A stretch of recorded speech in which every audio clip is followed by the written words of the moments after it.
Como tem sido a sua experiência tentando transformar, não só de púlpito, mas no dia a dia? Como equilibrar isso, como trazer isso à luz? Alguma coisa aconteceu com as nossas pregações nos últimos anos, Cider. A gente tem pregado para autoajuda, a gente tem pregado para resolver problema das pessoas. E a gente não prega mais para enaltecer o nome do Redentor do universo. E quando o nome de Jesus deixa de ser colocado nesse lugar, a gente começa a colocar as nossas expectativas em lugares errados. A gente começa a postar as nossas fichas em Messias, que não o Messias que nasceu na Palestina. Então eu acho que a solução para essa história é a gente voltar para as Escrituras e a lembrar que Jesus é o Redentor e que o reino dele não vai se estabelecer a partir dos governos humanos. A gente lembra lá no comecinho de Atos dos Apóstolos, né?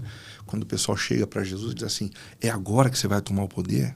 É agora? Porque na cabeça deles, a coisa só começaria a mudar quando o Messias assumisse o poder político. Aí Jesus diz, como é que é? Vocês realmente acreditam nisso, cara? O meu reino não é deste mundo. E como é que a gente vai transformar o mundo? Aí respondendo a sua pergunta, assumindo os princípios e os valores do reino de Deus, assumindo a honestidade, a ternura, o amor, e trabalhando nesse mundo de uma forma justa, de uma forma equânime, para que, através de nós, o Espírito Santo vá transformando as bases. E de baixo para cima, das bases para os altos castelos, tudo comece a mudar. A mudança não vem de cima, a mudança vem das bases. Que conselho você daria para um cara que está saindo do seminário, começando uma carreira como líder comunitário, como pastor? Como convencer os seminaristas de que o que importa, a única coisa que importa realmente é ser um pastor segundo o coração de Jesus? Essa é a pergunta de $1 milhão, né? Carlos, eu não sei como fazer esse negócio, não. Porque eu acredito que o que a gente valoriza hoje, e eu estou falando de mim, estou falando de você, estou falando de outros amigos que a gente tem, que valorizam o evangelho, a formação espiritual, é fruto de uma história que tem erros e acertos. Eu lembro que no começo do meu ministério eu me importava com coisas que eu não deveria me importar, né? Isso dizia respeito à minha imaturidade, né? Então, em grande parte, a gente vai aprendendo com o tempo. Mas eu acho que o melhor que a gente pode fazer é oferecer o nosso exemplo.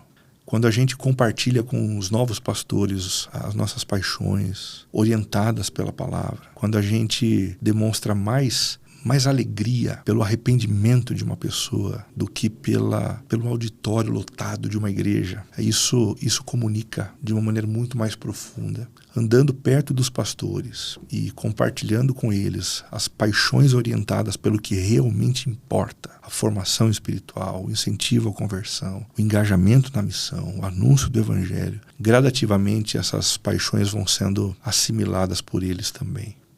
Na tua história pastoral, você teve que fazer, inevitavelmente, teve que tomar decisões difíceis, dizendo sim ou não a certas coisas. Qual escolha crítica você teve que fazer, que foi difícil, mas resultou de forma sadia para a tua vida, para o teu ministério? Talvez a guinada mais significativa que eu tenha dado aconteceu no ano passado, quando, depois de 20 anos trabalhando numa organização chamada CTPI, Centro de Treinamento para Plantadores de Igreja, eu percebi da parte de Deus que meu tempo tinha encerrado ali. A relação com o CTPI me rendia assim, a possibilidade de dar aula em alguns lugares, de dar palestra em alguns lugares. Viajei para alguns países para falar a respeito de plantação de igreja, a respeito de pregação, de missiologia. Foi um tempo muito rico, muitas experiências. Eu tenho gratidão a Deus pelo tempo vivenciado, mas percebi que esse tempo tinha acabado.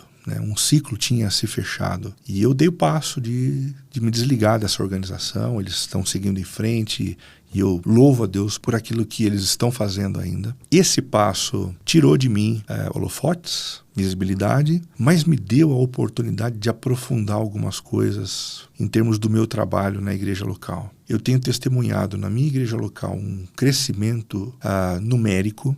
E aí eu digo numérico, qualitativo também, que eu nunca provei ao longo de todo o meu ministério. E isso me enche de alegria, Parece que com o passar dos anos a gente vai aprendendo a fazer opções por convergência, né? A gente vai fazendo opções e fazendo menos e com mais qualidade, com mais profundidade e com mais assertividade naquilo que a gente acredita que Deus nos chamou para fazer. Quando eu volto para casa hoje, Carlos, depois de ter pregado 3 vezes no domingo, eu volto arrebentado, mas com uma alegria que eu não consigo explicar. A alegria de me sentir como um giz que foi gasto para que o evangelho fosse formado na vida das pessoas. E eu tenho encontrado grande alegria em anunciar o evangelho de Jesus todos os domingos. E tenho gastado cada vez mais tempo nisso, cada vez mais oração nisso. E esse aprofundamento do meu ministério tem me trazido felicidade. Você é host de um podcast em Sorocaba, na tua cidade, que isso tem aberto aspectos que a igreja deixa de convidar a gente para ir visitar. Venha no meu estabelecimento, venha me conhecer. A igreja está indo lá fora, entrevistar o prefeito, entrevistar a gente do meu comércio, entrevistar a gente do dia a dia e trazer essa forma de ver a vida. Como é que tem sido essa experiência também tua? Porque é um púlpito diferente que você está começando a ter hoje. Conta um pouco para nós disso aí. Como é que tem sido essa tua experiência? Esse negócio começou quando me pediram para escrever um artigo para o jornal da cidade, o Cruzeiro do Sul. E eu escrevi um artigo, depois disseram, puxa, foi tão legal, você não quer repetir? Tá bom, eu repito, eu escrevi um segundo. Depois pediram um terceiro, depois disseram assim, você não quer escrever como articulista do jornal? A cada 15 dias você escreve um artigo para a gente. Falei, tá bom. E eu comecei a escrever. E a relação com o jornal, voluntária, acabou sendo uma relação muito legal, de amizade com as pessoas que trabalham lá. Tal. Até que a diretora me chamou e disse, Renato, surgiu uma outra ideia. Podcast da cidade para conversar sobre atualidade, sobre cultura, sobre espiritualidade. Você não topa? E eu comecei a perceber, exatamente nesse momento, um mover de Deus para que eu mergulhasse mais na vida da cidade. E isso é ser missional. Então eu dirijo esse podcast e tenho oportunidade de conversar com pessoas que, se eu não fizesse isso, eu não teria condições de conversar. Então, como foi legal sentar na frente do prefeito esses dias e na conversa que antecedeu a gravação, ele me perguntar assim, viu, quanto tempo você trabalha no jornal? Eu disse, não trabalho no jornal. Não, mas como assim não trabalha no jornal? Eu falei, não, eu sou voluntário. Voluntário? Eu falei, eu sou pastor de uma igreja chamada Presbiteriana, só que eu amo a cidade de Sorocaba, então eu faço de tudo que eu posso para servir a minha cidade. Eu percebi que, quando eu disse isso, o prefeito, ele me olhou de uma forma diferente. A gente precisa amar a cidade, a gente precisa se envolver com as estruturas da cidade, a gente precisa trabalhar pelo bem da cidade. Porque quando as pessoas percebem isso, elas percebem o interesse do próprio Deus por elas e pela mudança do mundo. E isso acaba atraindo muita gente legal, buscando o evangelho, querendo ouvir o evangelho sendo pregado lá na comunidade. Tem sido uma experiência muito legal.